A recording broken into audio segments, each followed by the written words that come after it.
А вы когда-нибудь замечали, как сильно слаймы похожи на своих архонтов? Я имею в виду, когда анема-слайм умирает, после него остается поток ветра, очень похожий на элементальный навык Венти. А геослайм обладает прочным щитом, что тоже напоминает навык Джунли – возможность создавать щит.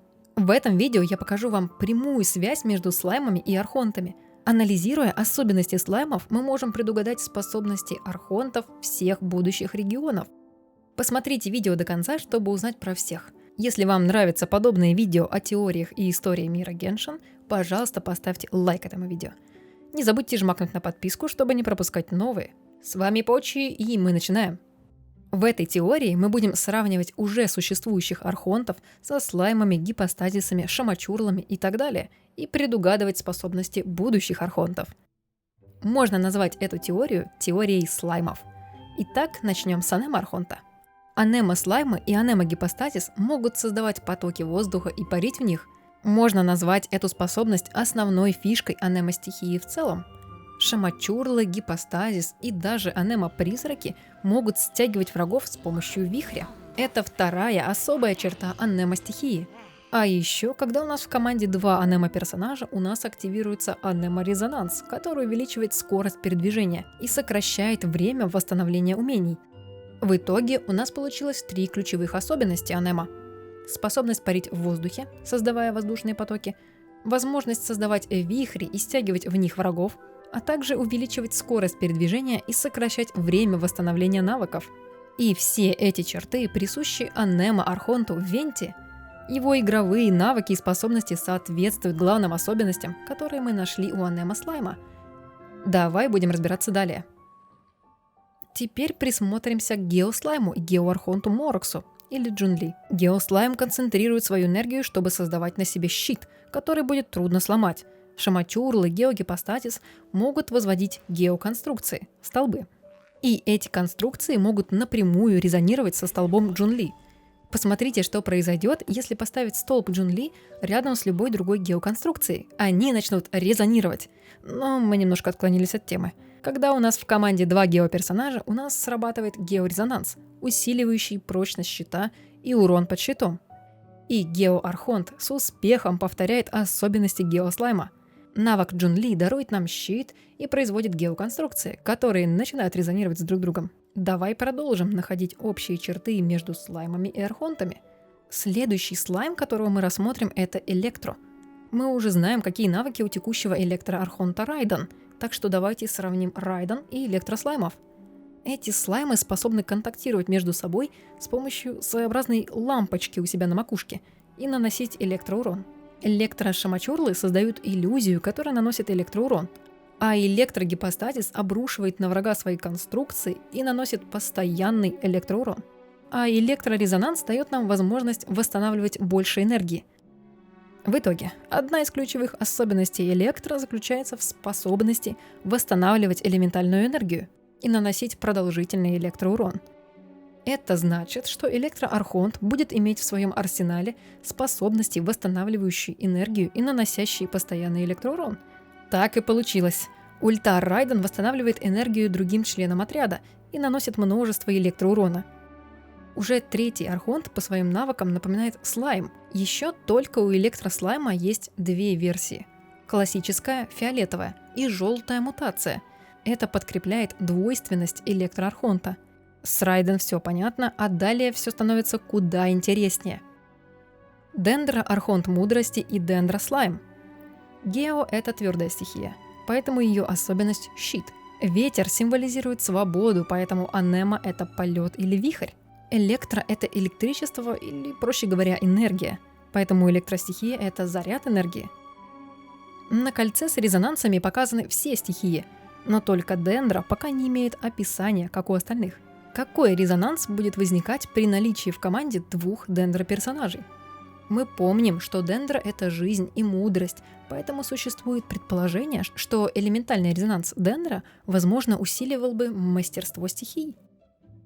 Это подкрепляется тем фактом, что дендро вступает в реакцию только с одним элементом – пира, вызывая горение. Главной особенностью дендрослайма является возможность перемещения под землей. Не напоминает ли вам это то, как передвигаются Аяка и Мона? Возможно, Дендра-архонт будет тоже перемещаться под землей, как они. Дендра-шамачурл способен создавать стену из острых лоз, нанося при этом Дендра урон по площади. Это, вероятно, означает, что архонт этой стихии будет возводить дендро-конструкции, наносящие урон. Все архонты, как правило, используют самую важную ключевую особенность элемента в своем взрыве стихий. Например, геоархонт низвергает огромный геометеорит, Венти создает сильный вихрь, а электроархонт разрушает реальность и иллюзию, что напоминает сильный электрический разряд. А какая особая черта у Дендра-архонта? Я даже не могу предположить, что было бы высшим созданием Дендра. Напишите свои идеи в комментариях, возможно, ваша теория окажется верной. Кроме того, существует огромная вероятность, что Дендра-архонт будет пользоваться катализатором в качестве оружия. Ведь магия всегда приходит с мудростью. Гидра-архонт – архонт справедливости и гидрослайм. Особенностью гидрослайма является то, что он ловит своих врагов в пузырики. Шамачурлы лечат своих союзников с помощью эффекта дождя, а резонанс гидроэлементов основан на исцелении.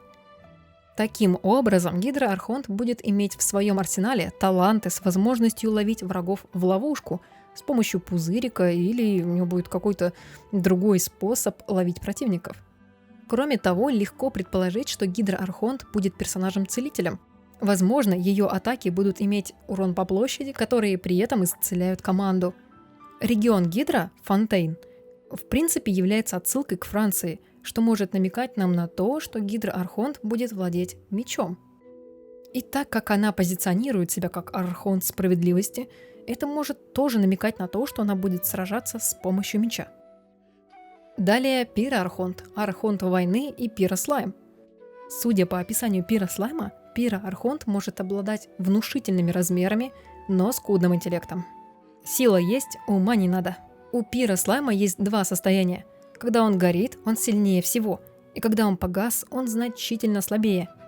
Тогда мы можем предположить, что ульта пироархонта будет заключаться в смене формы из спокойного состояния в состояние горения, что будет значительно увеличивать ее урон. Даже Венти в своих диалогах упоминает, что она может быть неприятной особой.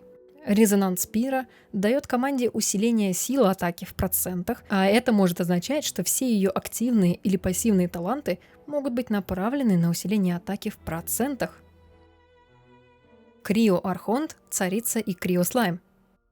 Криослаймы могут создавать щит, такой же, как у геослаймов, и криошамачурлы могут возводить криоконструкции, очень похожие на гео. Может, потому что крио и гео — это твердые элементы? Криослаймы могут стрелять сосульками и создавать вокруг себя область с леденящим воздухом, и криогипостазис тоже умеет стрелять сосульками.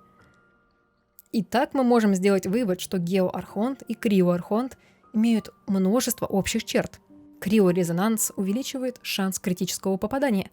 И как мы можем видеть, многие крио-персонажи и крио-артефакты направлены на увеличение шанса крита.